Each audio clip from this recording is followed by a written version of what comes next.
Shalom, selamat pagi Bapak Ibu Saudara yang kasih dalam Tuhan. Selamat hari Minggu.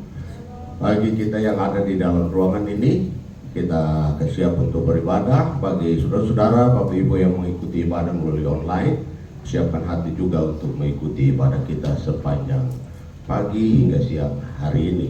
Nah, itu saya undang jemaat untuk kita berdiri dan kita akan masuk dalam pentabisan ibadah kita dengan menaikkan pujian Suci, Suci, Suci.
Pertolongan kita dalam ibadah ini adalah di dalam nama Tuhan yang telah menciptakan langit dan bumi beserta isinya.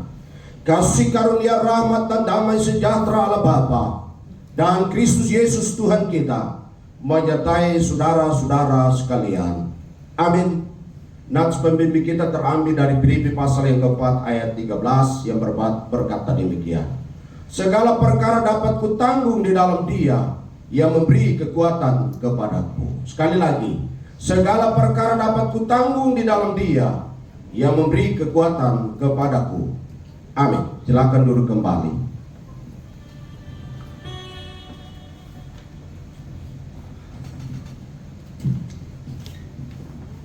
Shalom. Shalom, selamat pagi jemaat Tuhan yang terkasih dalam nama Tuhan Yesus. Apa kabar semua? Saya percaya bahwa kita semua ada di dalam kebaikan Tuhan, mengalami banyak hal yang luar biasa bersama dengan Tuhan hari-hari ini. Amin. Itu mari bersama kita mau menyembah Tuhan. Saudara jemaat Tuhan bangkit berdiri, kita mau katakan, sebab Kau besar, perbuatanmu ajaib, tiada yang seperti Engkau. Engkau berkuasa, Engkau dahsyat dalam segala perbuatan Tuhan. Tak henti-hentinya kami berkata, sebab Kau besar, perbuatanmu ajaib, tiada seperti Engkau, tiada seperti Engkau. Sebab Kau besar, perbuatanmu ajaib, tiada seperti Engkau,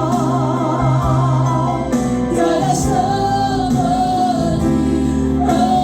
Engkau. Sebab Kau besar, perbuatanmu ajaib, tiada seperti Engkau, tiada seperti Engkau.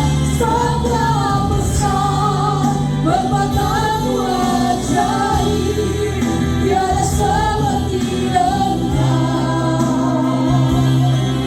tiada seperti Engkau.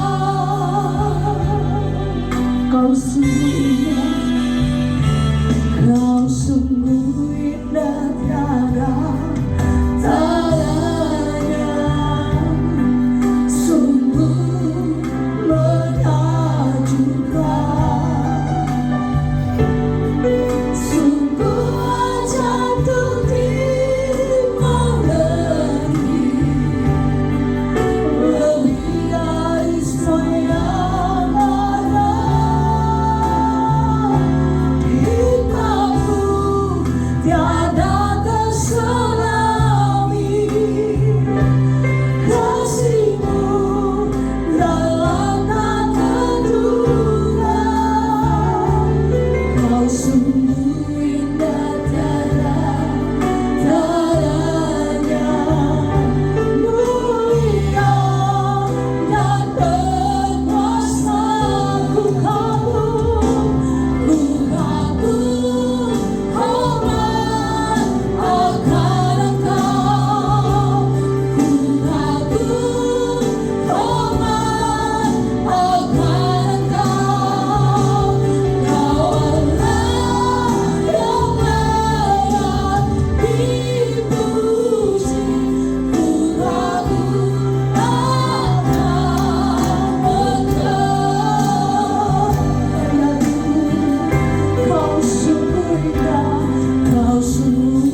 hidup kami.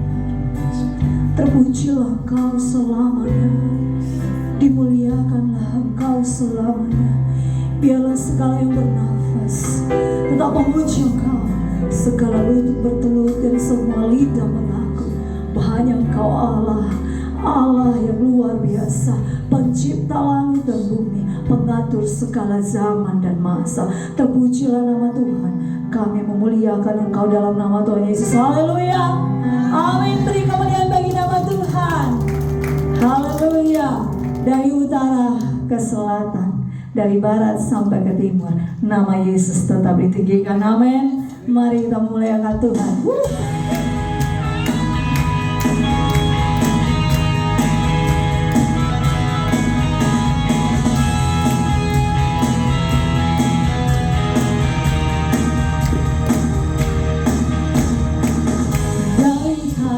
Selatan, dengar bicara bagi Allah.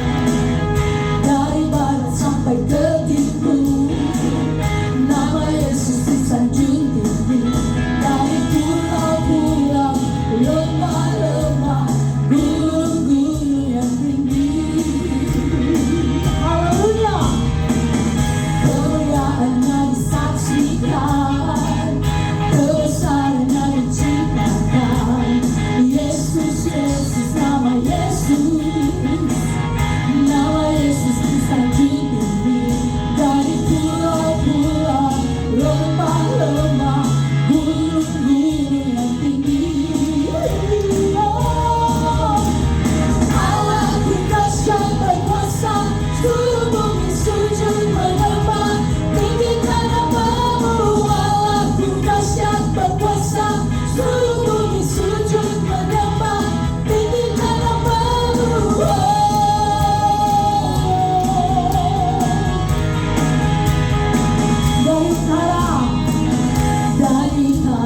Haleluya, haleluya, silakan duduk kembali. Haleluya, terima kasih Tuhan. Kami tahu Engkau Allah yang luar biasa. Engkau Allah yang dahsyat dalam segala perbuatan. Namun terkadang dalam kehidupan kami, ketika kami menghadapi kenyataan-kenyataan hidup kami, seringkali kami meragukan kuasa dan kasih. Tapi hari ini kamu mau katakan di hadapan, kami tahu Engkau ada dalam setiap musim kehidupan kami, Bapa. Sekalipun mungkin kami tidak menyadarinya, tetapi Engkau tetap ada. Engkau ada menyertai kami, Allah Immanuel yang selalu menyertai kami.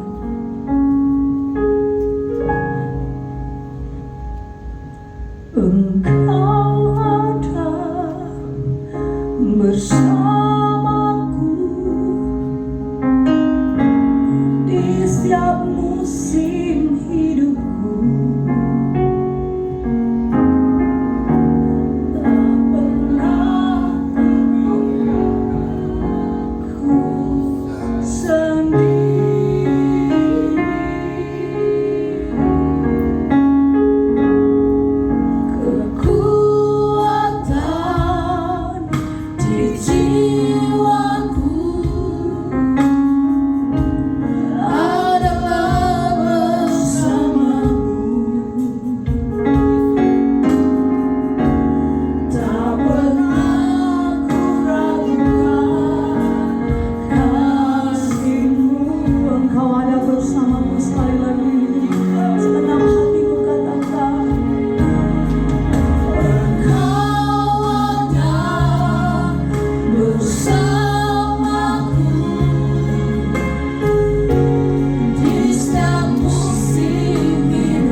semua.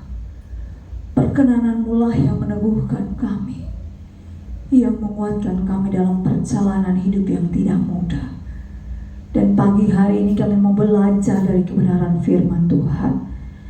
Berbicaralah bagi kami lewat kebenaran firman-Mu, sehingga ketika kami membaca, merenungkan firman-Mu, firman-Mu menjadi bagian dalam kehidupan kami, menjadi rema yang tertanam dalam kehidupan kami, mengingatkan akan hidup kami, bagaimana berjalan bersama dengan Engkau dalam segala keadaan. Dan kami mau mengalami banyak terobosan bersama dengan Engkau, di dalam Engkau. Karena itu kami mohon dalam nama Yesus hikmat dan pengertian daripada Tuhan. Tuhan berikan bagi kami, sehingga ketika kami membaca dan merenungkan firman-Mu, firman-Mu menjadi bagian yang kuat dalam kehidupan kami. Terpujilah nama Tuhan. Dalam nama Yesus kami bersyukur dan berdoa. Haleluya. Amin. Silakan duduk kembali. Para hamba-hambanya yang sudah melayani. Shalom. Saya minum sebentar ya. Terima kasih Bu. Kalau WL tuh tahu aja. Oke. Bapak Ibu mau? Di belakang ada. Kita akan membaca satu bagian firman Tuhan yang memberkati saya waktu Ibu Gembala menghubungi saya dan memberikan tema. Wow, saya langsung ingat satu kalimat yang anak muda sering pakai. Breakthrough. Bener gak bahasa Inggrisnya? Breakthrough. Biasanya anak muda suka pakai kata itu dalam ibadah-ibadah. Dan saya mengajak kita semua untuk merenungkan satu kalimat dari kitab Mika. Mika pasal 2 ayat 13. Ini jadi pengantar kita masuk dalam kebenaran firman Tuhan yang akan kita renungkan hari ini.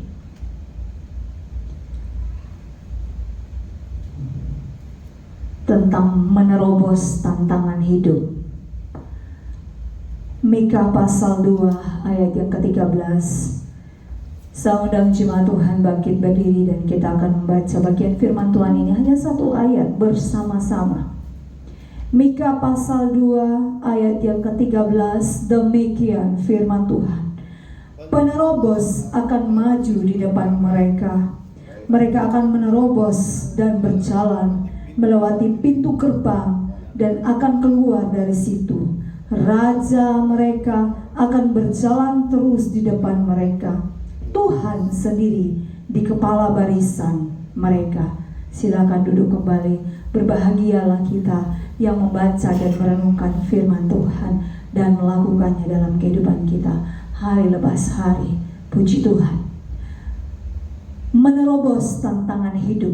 Ketika saya mendalami bagian firman Tuhan tentang menerobos dalam perjanjian lama, dalam beberapa kata yang dipakai, itu mengartikan, terutama dalam ayat yang tadi kita baca, bicara tentang mendobrak,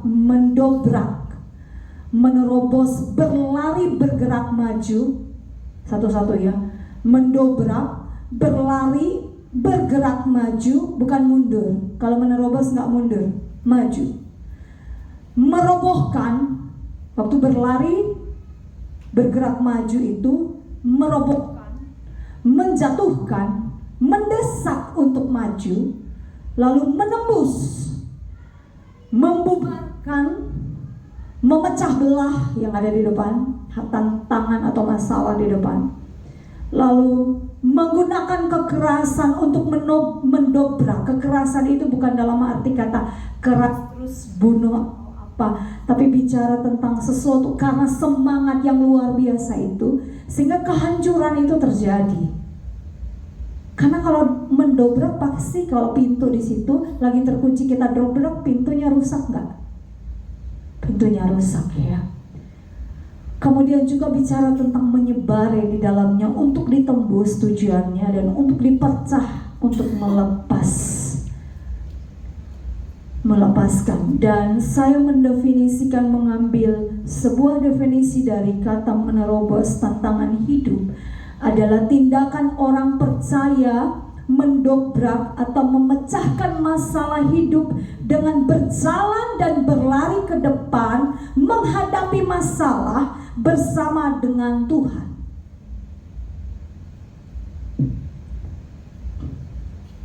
Latar belakang dari tulisan dalam kitab Mika ini, Mika seorang nabi Tuhan yang melayani bersama di zaman yang sama dengan Yesaya, yang pada saat itu kemerosotan moral luar biasa terjadi di bangsa Israel.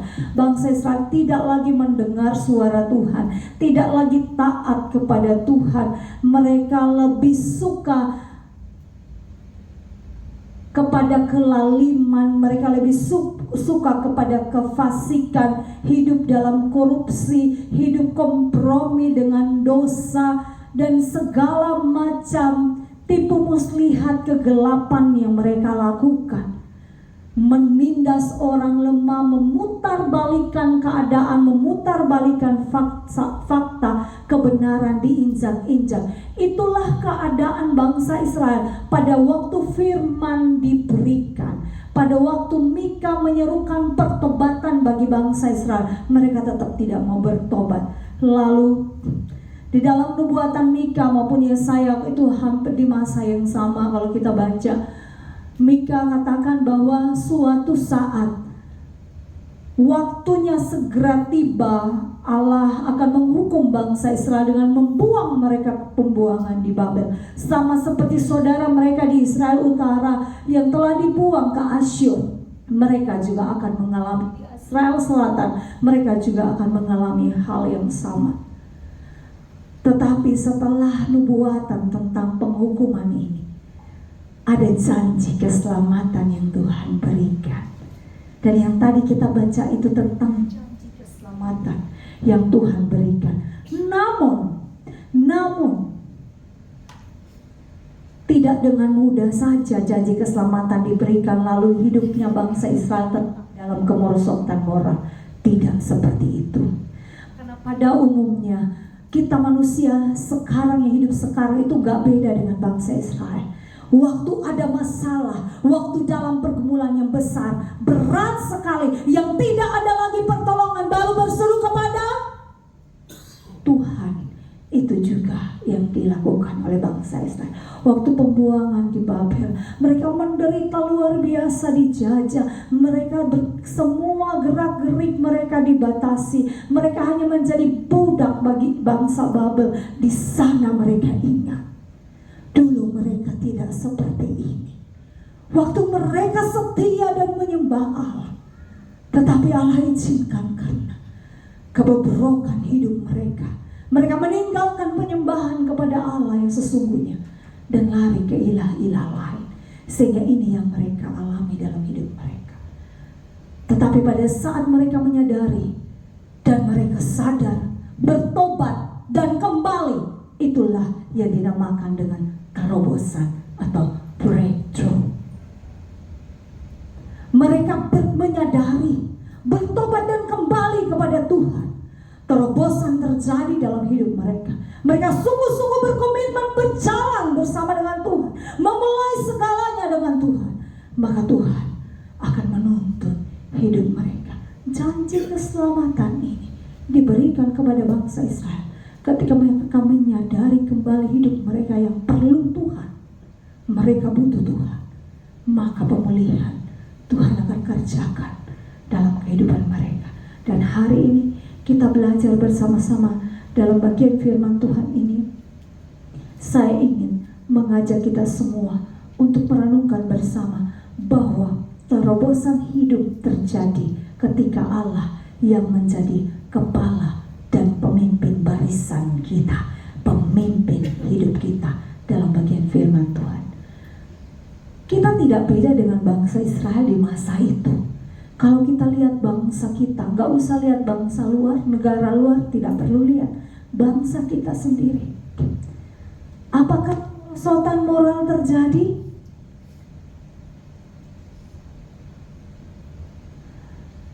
Apakah penindasan terhadap hak orang-orang lemah itu terjadi? Apakah kebenaran, keadilan itu diputar balikan? Kebenaran sampai 2 tahun, sekarang lagi viral lagi masalah 2 tahun yang lalu. Yang salah dibenarkan, yang benar disalahkan. Bapak Ibu, kalau kita lihat di TV, kita melihat bersama bagaimana keadilan itu diputar balikan. Orang yang benar bisa jadi salah, kecuali viral Bapak Ibu, seperti kemarin Eliezer. Maka nggak bisa karena viral kan, benar kan? Viral, nggak ada yang bisa lagi kalau sudah viral. Tetapi coba kalau nggak viral, apalagi di dalamnya ada pejabat, ada orang-orang penting yang berkuasa di sana yang terlibat, maka semua akan. Bangsa kita pun tidak beda dengan bangsa Israel. Hari-hari ini banyak orang yang melakukan dosa rasanya biasa-biasa saja. Nggak ada rasa penyesalan yang luar biasa. Saya ingat zaman dulu kalau kita pakai pakaian tuh agak ketat dikit, kita risih lihat di kaca, kita ngelihat, tuh benar nggak sih? Benar. Kita mini dikit aja kita ada ngelihat, tarik-tarik begini. Sekarang kalau bisa paha itu kelihatan semua. Kalau bisa pakaian itu yang benar-benar terbuka, fashion sih fashion. Tetapi janganlah sampai nama Tuhan dipermalukan karena kehidupan kita. Kemerosotan itu terjadi juga Bapak Ibu di dalam kehidupan kita. Dan sudah waktunya kita, anak-anak Tuhan, berdiri menjadi penerobos di zaman ini. Dan Bapak Ibu Saudara, di dalam bagian firman Tuhan ini saya mengajak kita semua belajar dari kebenaran firman Tuhan. Dari seorang yang namanya Daud. Dia adalah penerobos di zamannya, di masanya. Seorang yang masih muda, yang tidak dianggap, bahkan oleh keluarganya pun tidak diperhitungkan. Tetapi dia adalah anak muda yang menjadi penerobos di zamannya, di masanya. Dia benar-benar mengandalkan Tuhan dan melakukan hal-hal yang luar biasa bersama dengan Tuhan. Sehingga kita akan belajar bersama-sama dalam 2 Samuel 5, mari kita baca bersama-sama. Kita banyak baca ayat hari ini ya. Biasanya saya nggak kasih banyak ayat, tetapi saya tertarik dengan bagian firman Tuhan ini.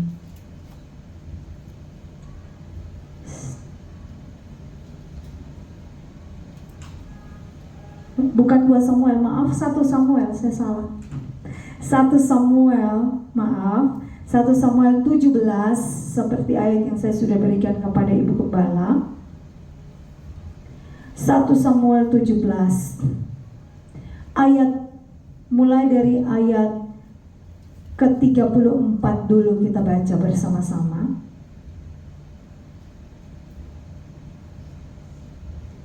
Sampai 37. Tetapi Daud berkata kepada Saul, "Hambamu ini biasa mengembalakan kambing domba ayahnya. Apabila datang singa dan beruang yang menerkam seekor domba dari kawanannya, maka aku mengejarnya, menghajarnya dan melepaskan domba itu dari mulutnya. Kemudian apabila ia berlalu menyerang aku, maka aku akan menangkap janggutnya, lalu menghajar dan membunuhnya.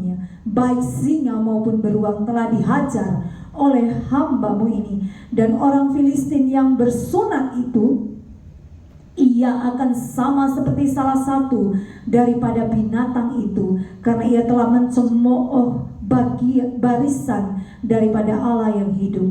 Pula kata Daud, Tuhan yang telah melepaskan aku dari cakar singa dan dari cakar beruang, dia juga akan melepaskan aku dari tangan orang Filistin itu." Bapak Ibu Saudara yang terkasih, lalu ayat yang ke-40. Lalu Daud mengambil tongkatnya di tangannya, dipilihnya dari dasar sungai 5 batu yang licin, dan ditaruhnya dalam kantung gembala yang dibawanya, yakni tempat-tempat batu, sedang umbannya dipegangnya di tangannya. Demikianlah ia mendekati orang Filistin itu. Orang Filistin itu kian dekat menghampiri Daud di depannya. Orang yang membawa di depannya orang yang membawa perisainya. Ketika orang Filistin itu menunjukkan pandangnya ke arah Daud, sementara melihat dia, dihinanya Daud itu karena masih muda, karena ia masih muda, kemerah-merahan dan elok parasnya. Orang Filistin itu berkata kepada Daud, "Anjingkah aku, maka engkau mendatangi aku dengan tongkat?" Lalu demi para allahnya, orang Filistin itu mengutuk Daud.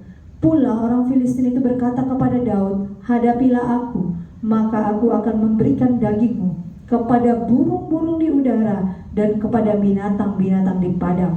Tetapi Daud berkata kepada orang Filistin itu, "Engkau mendatangi aku dengan pedang dan tombak dan lembing, tetapi aku mendatangi engkau dengan nama Tuhan semesta alam, Allah segala barisan Israel yang kau tantang itu. Hari ini juga Tuhan akan menyerahkan engkau ke dalam tanganku, dan aku akan mengalahkan engkau dan memenggal kepalamu dari tubuhmu. Hari ini juga aku memberikan mayatmu dan mayat tentara orang-orang Filistin kepada burung-burung di udara dan kepada binatang-binatang liar, supaya seluruh bumi tahu bahwa Israel mempunyai Allah, dan bahwa segenap jemaah ini tahu bahwa Tuhan menyelamatkan bukan dengan pedang dan bukan dengan lembing, sebab di tangan Tuhanlah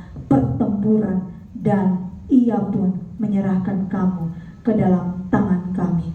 Ketika orang Filistin itu bergerak untuk maju menemui Daud, maka segeralah Daud berlari ke barisan musuh untuk menemui orang Filistin itu. Lalu Daud memasukkan tangannya ke dalam kantungnya, diambilnya sebuah batu dari dalamnya, diumbannya, maka kenalah dahi orang Filistin itu, sehingga batu itu terbenam di dalam dahinya, dan terjerumuslah ia dengan muka ke tanah. Demikianlah Daud mengalahkan orang Filistin itu dengan umban dan batu. Ia mengalahkan orang Filistin itu dan membunuhnya tanpa pedang di tangan. Daud berlari mendapatkan orang Filistin itu, lalu berdiri di sebelahnya, diambilnya pedangnya, dihunusnya dari sarungnya, lalu menghabisi dia, dipancungnya kepalanya dengan pedang itu. Ketika orang-orang Filistin itu melihat bahwa pahlawan mereka telah mati, maka larilah mereka. Bapak Ibu Saudara yang terkasih di dalam nama Tuhan Yesus, seorang yang luar biasa yang namanya Daud adalah seorang penerobos di zamannya. Yang kita pelajari dari Daud, bagaimana dia bisa menjadi penerobos, bagaimana dia mengalami terobosan-terobosan yang luar biasa. Padahal dia seorang anak muda yang firman Tuhan katakan masih kemerah-merahan, gak punya pengalaman. Waktu dia datang ke Saul bilang begini, "Aduh, kamu masih muda, kamu belum belajar perang. Sedangkan nih orang sudah tingginya segitu tinggi, badannya kayak raksasa. Dari mudanya dia sudah belajar perang." Maka berhari-hari Goliat menantang bangsa Israel. Tidak ada satupun yang berani maju. Berhari-hari, pagi sore, dia berdiri lalu dia menantang bangsa Israel 1 lawan 1. Kasih pahlawanmu yang gagah perkasa maju ke depan. Saul hanya berdiam diri. Firman Tuhan berkata bangsa Israel takut, gentar melihat pahlawan yang luar biasa itu. Tetapi seorang anak kecil yang masih kemerah-merahan ini ada di cerita sekolah minggu. Tapi saya tertarik dengan bagian firman Tuhan ini ketika belajar tentang terobosan. Terobosan itu dimulai oleh seseorang yang menyadari bahwa dirinya bukan siapa-siapa dan bukan apa-apa. tetapi dia memulai dengan Tuhan, maka terobosan pasti terjadi. Bapak Ibu Saudara, seorang yang namanya Daud ini memang bukan siapa-siapa dan bukan apa-apa, anak kecil, belum pernah belajar perang. Bahkan saudara kandungnya dia, kakak kandungnya dia, pulang no, jaga kambing dombamu di ladang sana, di padang sana. Ngapain di sini? Anak kecil tahu apa? Orang-orang yang ada di sekitar dia mencibir dia.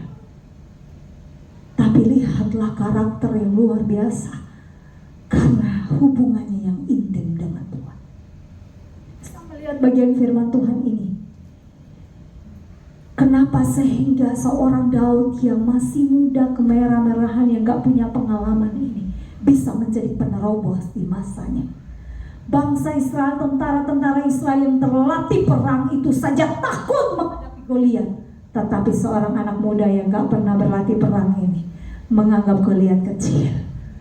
Ternyata itulah ya dari hubungan yang intim dengan Tuhan. Breakthrough terjadi, terobosan terjadi dari hubungan yang intim dengan Tuhan.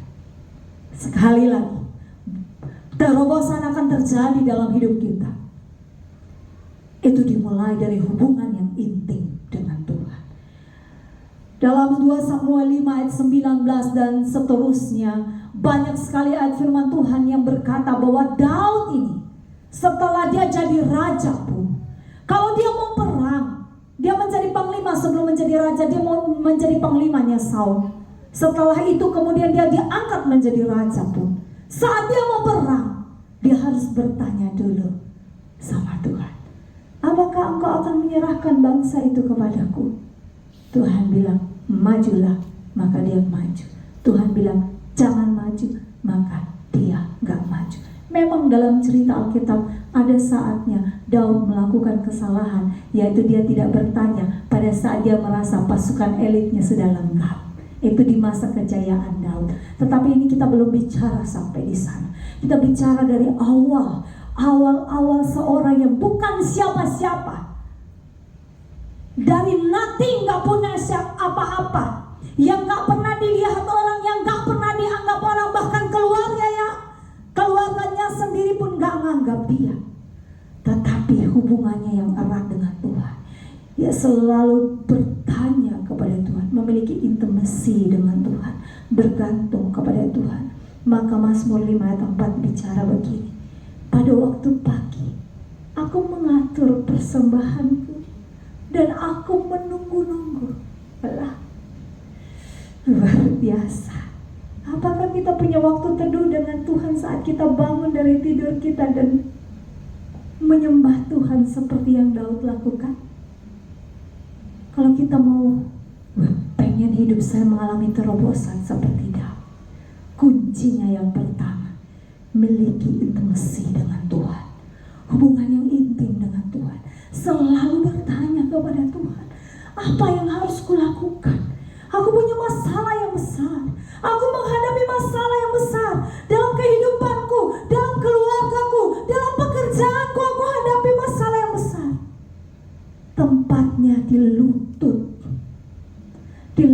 dan lantai ini berlututlah, sembah Dia, Allah yang mampu menerobos masalah itu bagi kita, Allah pemimpin barisan kita, Allah yang akan menunjukkan jalan keluar bagi kita, Allah memberi solusi dan masalah dalam hidup kita. Jangan cari yang lain, jangan angkat telepon cepat-cepat cari teman yang punya modal lebih besar. Gak usah. Cari Tuhan. Cari Tuhan. Apakah seorang Yusuf punya kenalan di kerajaan Firaun? Maka dia menjadi orang nomor 2, tangan kanannya Firaun, yang berkuasa atas Mesir setelah Firaun. Apakah Yusuf punya orang dalam? Tidak. Dia hanya orang yang dekat erat dengan Tuhan, yang melekat pada Tuhan. Kalau kita belajar dari perjanjian lama, kita belajar dari Alkitab, banyak orang-orang yang membuat terobosan-terobosan yang luar biasa dari perjanjian lama sampai perjanjian baru. Bagaimana Rasul Paulus itu menjadi rasul yang luar biasa. Dia bisa melayani dari Asia sampai Eropa, menjadi orang yang luar biasa dalam pelayanan dan penginjil. Juga keluarganya, kehidupannya diberkati oleh Tuhan. Ternyata intinya yang pertama, kuncinya adalah intimacy. Dan yang kedua dari bagian firman Tuhan ini yang saya lihat dari Daud dalam ayat yang 26 adalah dia berani bersikap yang berbeda. Dia berani tampil beda. Dia berani bersuara demi kebenaran dan keadilan ketika kebenaran dan keadilan itu seolah ditutup. Ketika Goliat dengan enaknya menghina barisan bangsa Israel yang menyembah Allah. Kenapa? Kenapa bangsa Israel bisa dihina? Karena mereka takut. Saat melihat Goliat, saat melihat tantangan, takut duluan. Saat kita takut, sesungguhnya kita melihat masalah kita lebih besar daripada Allah yang sanggup menolong kita. Dia Allah pencipta langit dan bumi, pengatur segala zaman dan masa. Semua ada di tangannya. Bahkan firman Tuhan bilang hati raja yang bengis sekalipun ada di tangan raja. Kores yang penjajah, Tuhan bisa ubah hatinya untuk mengembalikan bangsa Israel ke Yerusalem. Kores itu penjajah, tapi hati raja di tangan Tuhan.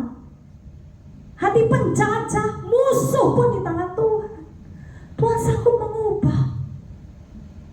Masalah apa yang gak bisa diubah sama Tuhan? Tuhan ciptakan dunia ini dari gak ada menjadi ada. Jadilah jadi. Loh, kok masalah lebih besar dalam hidup kita dibanding dengan Tuhan? Gak beda loh kita sama bangsa Israel. Bangsa Israel itu lihat mujizat Tuhan itu di depan mata mereka. Dan turun-temurun cerita tentang luar biasanya Musa hanya dengan tongkat. Tuhan suruh taruh tongkatmu di laut dan laut itu terbelah menjadi dua, menjadi tembok. Itu cerita dari turun-temurun dan mereka alami dalam hidup mereka. Banyak mujizat. Mereka makan mana yang turun langsung dari sorga. Tapi itu dulu, waktu lagi berjalan bersama Tuhan. Saat kita punya hubungan yang mulai renggang, mulai tidak lagi mengandalkan Tuhan, mulai lebih fokus pada masalah kita, fokus pada kesibukan kita, fokus pada pekerjaan kita, kita akan melihat seolah-olah masalah kita lebih besar dari Tuhan yang sanggup menolong kita. Sehingga kita tidak mampu memiliki pikiran seperti Daud yang anak kecil ini. Kenapa sehingga Saul sama tentara-tentara yang hebat itu kok lihat Goliat, sedangkan selama ini kerajaan Israel luar biasa diberkati Tuhan. Tapi kok kenapa? Ya karena lupa kebesaran Tuhan. Kenapa? Karena gak mengandalkan Tuhan, gak intim dengan Tuhan, gak andalin Tuhan. Sudah mulai andalin kekuatan sendiri, maka pasti jatuh. Saat kita mulai mengandalkan diri kita sendiri, cara berpikir kita, analisa kita menurut pakar ekonomi, itu udah pasti jatuh deh. Udah gak menurut Tuhan. Memang harus ada pertimbangan-pertimbangan, tetapi jangan sampai pertimbangan itu lebih besar. Pertimbangan logika kita membuat kita lupa bahwa kita punya Allah, pembuat mujizat dalam hidup kita, yang mampu menolong kita, yang mampu memberikan terobosan-terobosan yang luar biasa. Kalau Daud, dia berbeda. Menghadapi Goliat, Saul dan tentaranya gentar. Mereka tidak bertindak apa-apa. Saat nama Tuhan diinjak-injak, mereka pun tidak bertindak apa-apa. Sedih banget ya. Tetapi seorang anak kecil yang sering kali mengalami pertolongan Tuhan di padang belantara, pada saat menjaga kambing dombanya, dia selalu menyembah Tuhan dan memuji Tuhan. Lalu Tuhan memberikan petunjuk bagaimana dia harus menghadapi singa dan beruang. Pada saat singa itu datang, kok dia bisa tahu ya harus menangkap janggutnya dan membanting? Saya tahu itu hikmat dari Tuhan yang Tuhan berikan. Kalau kita ngelihat singa aja kita kabur, terbirit-birit. Dia enggak loh. Dia malah ngejar singa itu yang gigit hewannya. Tetapi dia bilang bahwa itu karena Tuhan, bukan karena dia. Itu masalah. Tuhan yang melepaskan aku dari cekalan singa itu, dan cakaran beruang itu. Dia juga yang akan melepaskan aku dari Goliat. Itu iman. Dan hari ini juga bangsa Israel harus melihat bahwa bukan karena lembing dan tombak, tetapi karena Tuhanlah kemenangan terjadi. Luar biasa. Saya baca firman Tuhan ini, saya wow-nya berapa kali. Wow, dahsyat. Ini iman anak kecil ini. Dahsyat. Lihat kemerah-merahan ini. Dahsyat. Makanya memang Tuhan pilih dia menjadi pemimpin, menjadi raja, karena sekalipun Samuel saja gak anggap dia. Namanya kita manusia ya. Samuel nabi tapi masih manusia. Jadi Samuel lihat, oh ya, perawakan maju. Nah Tuhan bilang bukan. Sampai semua lewat bukan dia yang saya pilih. Lalu Samuel tanya sama Isai, Pak, masih ada anakmu lagi yang lain? Masih ada satu lagi jaga kambing domba di padang. Panggil dia sini, karena kita gak akan makan kalau dia belum datang. Haleluya. Tuhan tidak melihat rupa, tapi Tuhan melihat penyerahan hatimu kepada Tuhan. Mau dipakai sama Tuhan, luar biasa. Sebagai penerobos di zaman ini, serahkan hatimu kepada Tuhan dan berani bersikap sekalipun dunia berbeda dengan kita. Inilah yang dilakukan oleh Daud. Sikap yang kedua, kunci yang kedua yang saya katakan, bahwa berani bersikap berbeda dengan banyak orang. Yang penting dalam kebenaran. Kebenarannya standarnya firman, bukan kebenaran menurut kita. Karena kadang Amsal bilang kita menganggap diri kita benar menurut pandangan kita. Semua orang akan menganggap dirinya benar menurut pandangannya. Tetapi kebenaran yang saya maksudkan adalah bersikap berbeda. Berani bersikap berbeda karena kita berpegang pada firman Tuhan. Kunci yang kedua. Amin. Menghadapi tantangan zaman seperti apapun, kemerosotan moral seperti apapun, orang yang menginjak-injak kebenaran, kita tetap pada firman Tuhan, mengatakan kebenaran dengan segenap hati. Mau dibenci silakan, mau gak diterima silakan. Saya dari umur selesai masuk sekolah teologi ya, masuk di pelayanan sampai hari ini di Taman Surya, gak sedikit suami saya saksinya. Kalau bilang air mata, mungkin pakai darah, mungkin kalau sudah ada. Berulang kali, banyak hal yang Tuhan izinkan. Tapi saya tahu di sana proses hidup, proses iman saya, proses pendewasaan saya dibentuk dengan situasi-situasi yang ada. Situasi pelayanan yang Tuhan percayakan bagi saya. Waktu saya, apalagi orang timur ya Bapak ya, jadi kita susah gitu loh, muter-muter itu susah. Gak bisa, kita marah tuh mukanya marah.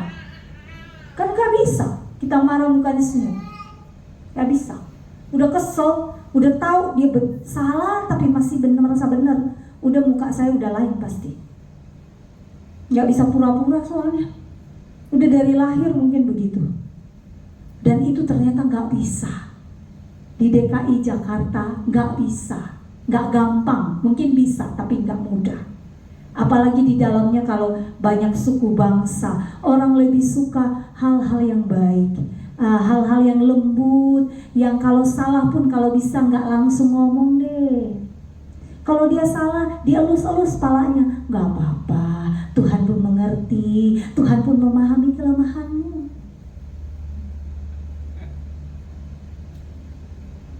Gitu kah? Enggak loh.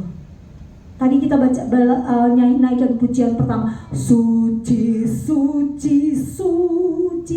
Suci itu terpisah. Kados itu terpisah.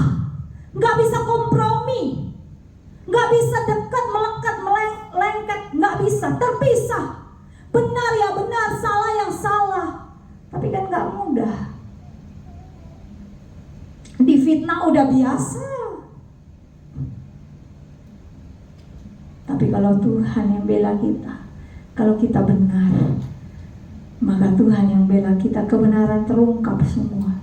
Yang korupsi terlihat korupsi, Tuhan yang tunjukkan, bukan saya. Saya nggak tahu apa-apa. Saya yang dituduh korupsi, ternyata korupsi sampai masuk penjara. Tuhan yang bukakan. Gak perlu kita bela diri. Gak perlu kita bela diri. Tuhan membela kita. Haleluya. Berani bersikap, berani berbeda dengan kebanyakan orang, peduli amat. Sampai ibu gembala kami bilang begini, Jen itu bagus, tapi kalau dia itu ngomong langsung, apa adanya. Jadi masalahnya adalah kalau bisa jangan langsung lah. Nah makanya saya bilang begitu. Kalau ngajar sekolah minggu, ceritanya diubah. Setelah firman Tuhan selesai, saya biasa manggil ke dalam. Padahal itu manggil ke dalam, bukan bicara di depan loh. Tapi memang kalau banyak orang bukan ada di salah satu tempat pelayanan. Saya pelayanan dari umur 18 tahun ya. Saya ngomong kan, karena kami terbiasa di sekolah itu dikasih tahu kalau kita ada cerita yang nggak sesuai, karena kayak ikan yang besar pun namanya ikan paus, nggak ada di Alkitab. Ikan paus, ikan besar, ya kan? Jadi ketika ada cerita yang keliru sedikit seperti itu, saya panggil ke ruangan, bicara berdua 4 mata. Kak, maaf, tadi sebenarnya bukan ikan paus, Kak. Nggak ada Alkitab ikan paus, ikan besar. Tentang Yunus itu bukan di ikan paus, ikan besar. Saya bilang begitu. Oh, langsung marah. Ya udah, minggu depan saya nggak mau cerita deh, kamu aja yang cerita. Udah, mulai minggu depan saya mau undurkan diri dari guru sekolah minggu. Hah? Bingungnya. Di sini nggak ada yang kayak gitu kan? Nggak ada yang kayak gitu. Kalau di tempat saya dulu waktu pelayanan, mungkin yang saya masih terlalu muda, mereka menganggap bahwa nggak perlu, jangan terlalu ngoreksi kalau masih muda. Tapi masalahnya muda pun kita menyatakan kebenaran. Beranilah berbeda. Haleluya. Baik singa maupun beruang telah dihajar oleh hamba-Mu ini. Dan orang Filistin yang tak bersunat itu akan sama seperti salah satu dari binatang itu, karena ia telah mencemooh barisan daripada Allah yang hidup. Tuhan yang telah melepaskan aku dari cakar singa dan beruang, Dia juga yang melepaskan aku dari orang Filistin itu. Firman Tuhan yang luar biasa menjadi catatan buat kita bagaimana bersikap menghadapi tantangan di hidup ini. Kita harus bersikap berbeda. Dan yang ketiga, melangkah, melakukan terobosan untuk kemuliaan nama Tuhan. Kalau terobosan hanya dalam ide, ya nggak jadi. Tadi kata terobosan apa? Berlari ke depan, bergerak maju, mendobrak, melakukan sesuatu yang gak biasa. Tapi bersama dengan Tuhan. Tapi Ibu Saudara, waktu dia bertindak mengambil tongkat, lalu dia turun mengambil batu-batu yang licin, dia taruh di kantongnya. Dia berjalan begitu cepat menghadapi tantangan yang ada di depan, Goliat yang ada di depan. Dengan perisai, orang megang perisai melindungi dia. Daud gak takut. Dia juga tidak peduli dengan suara-suara yang merendahkan dia. Kau anak kecil, siapa kau? Gak pernah latih perang, gak pernah berperang. Suara sindiran itu, suara yang mengicilkan hati itu berasal dari sekitar kita, seringkali datang untuk membuat kita ciut hati dan gak berani melangkah.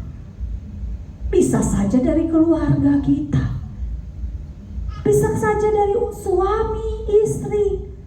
Sok-sokan kamu, emang kamu merasa hebat, bisa.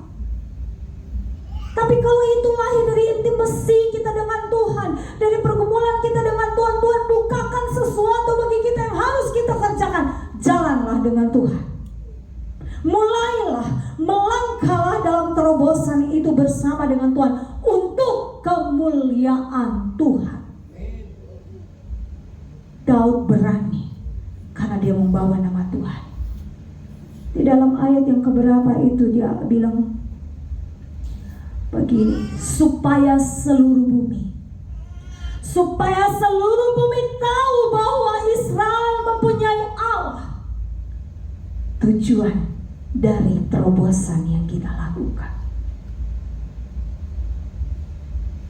kita mengimani bahwa bukan karena lembing, pedang, bukan karena alat sarana yang luar biasa yang kita pakai, maka kita menjadi luar biasa.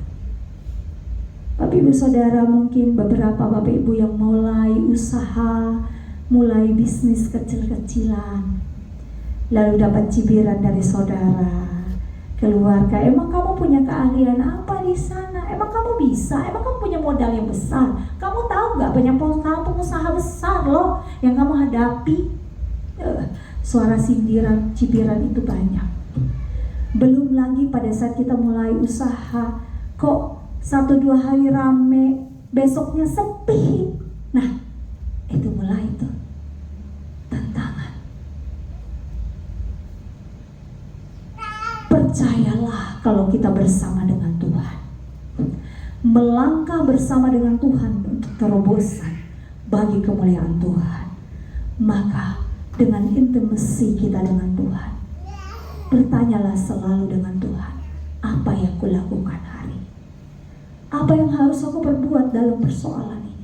Dalam masalah hidup yang kita alami, apapun sakit, penyakit, kelemahan, apapun persoalan ekonomi, apapun masalah yang kita hadapi, atau ketidakadilan yang kita hadapi, bahwa itu di hadapan Tuhan. Dan melangkahlah.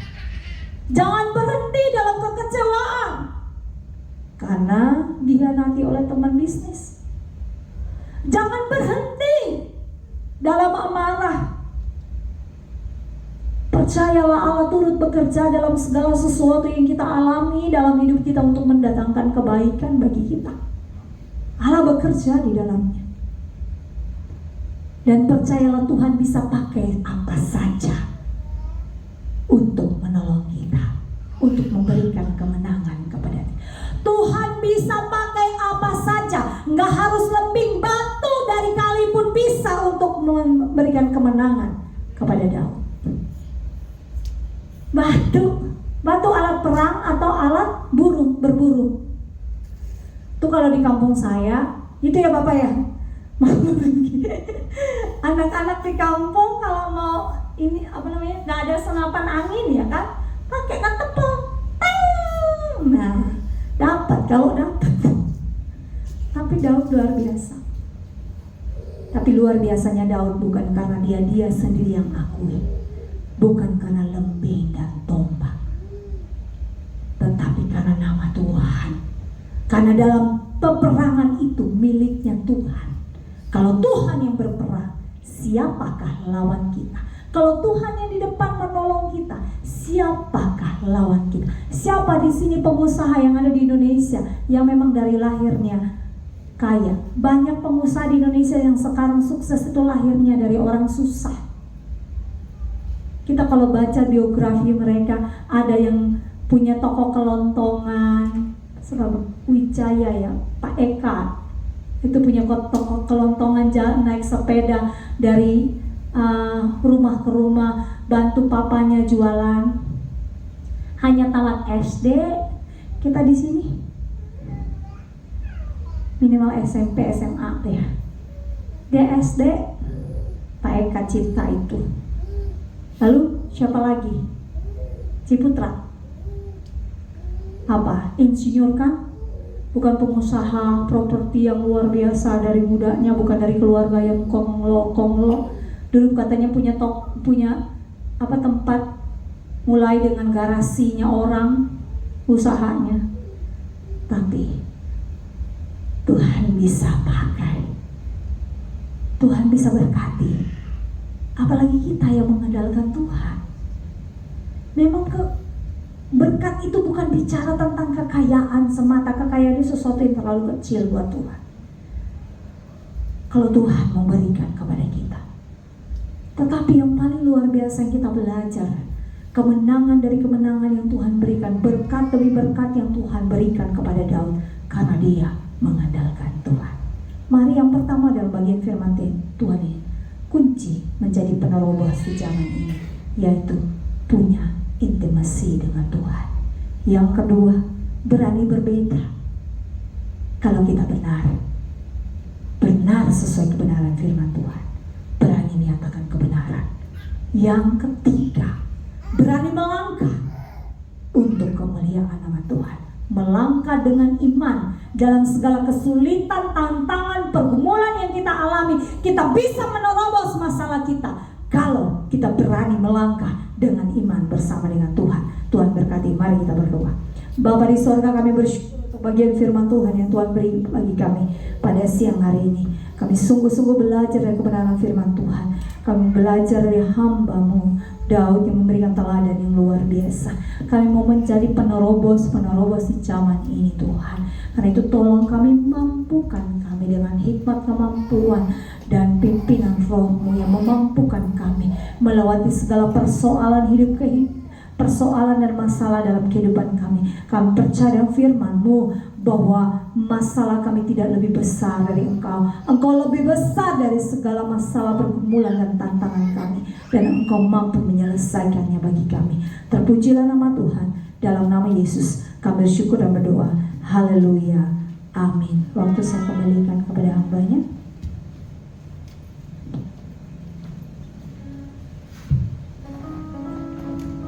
Setelah kita diberkati kebenaran firman Tuhan, mari waktunya kita memberikan yang terbaik untuk mendukung pekerjaan Tuhan. Kita akan memberikan persembahan.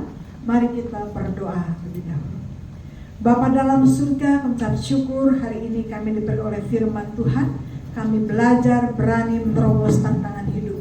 Dan tiba waktu bagi kami Tuhan memberikan terbaik untuk mendukung pekerjaan Tuhan.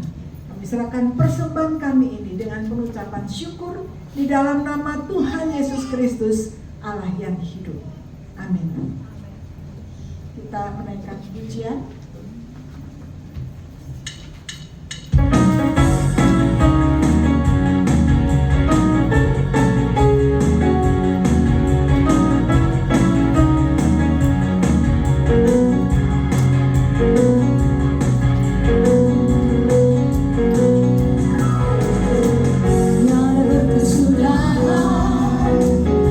Setiamu Tuhan, selalu baru rahmat-Mu.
dalam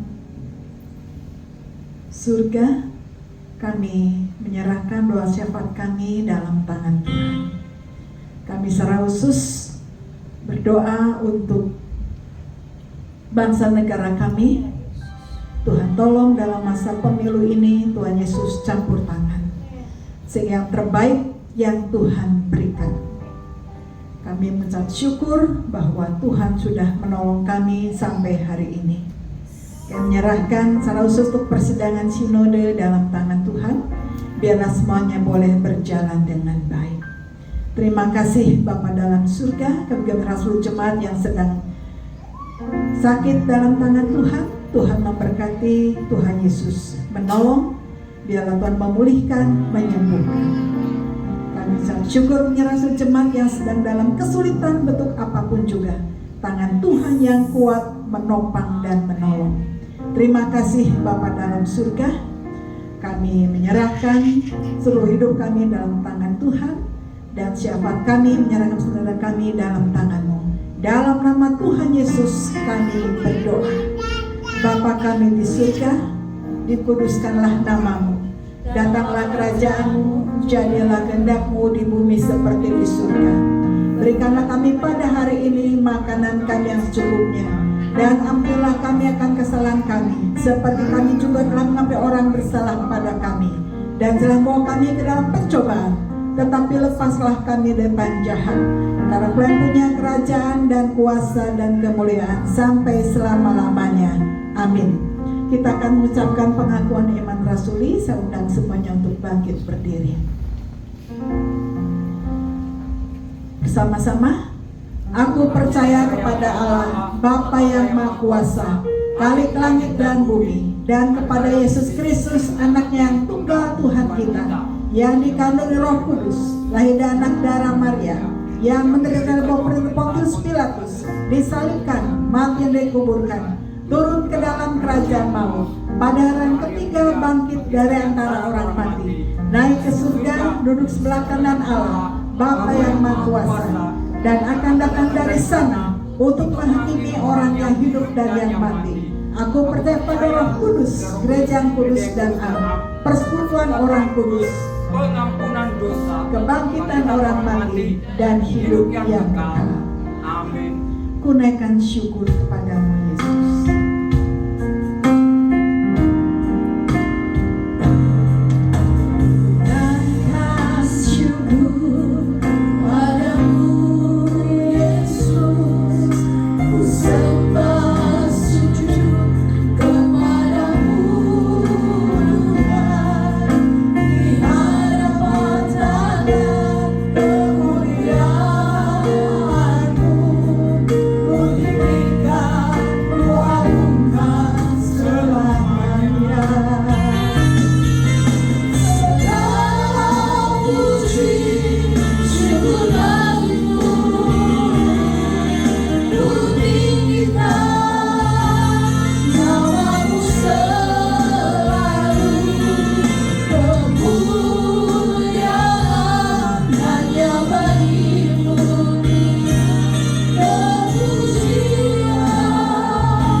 Kasih dalam Tuhan Yesus Kristus, kekuatan penghiburan Roh Kudus menyertai umat sekalian di dalam terobos tantangan hidup, sehingga engkau keluar sebagai pemenang sampai Maranatha Tuhan Yesus datang kembali.